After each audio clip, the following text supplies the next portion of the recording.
Dear students, अब हम solve कर रहे हैं एक्सरसाइज 4.2 का क्वेश्चन नंबर 2। 2.7 सेंटीमीटर रेडियस निष्कुत्र का हमको एक सर्कल बनाना है।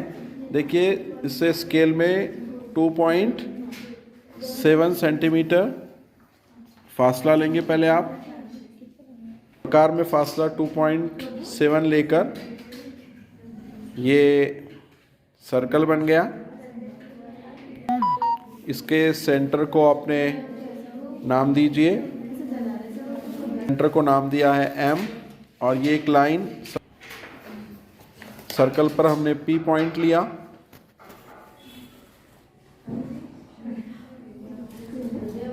P पर प्रकार का शार्प एज रखकर 2 आर्क लगाए।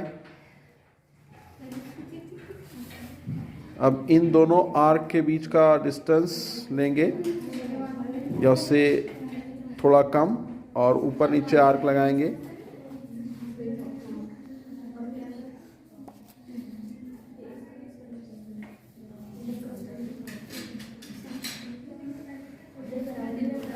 ये दोनों आर्क जहाँ इंटरसेक्ट कर रहे हैं,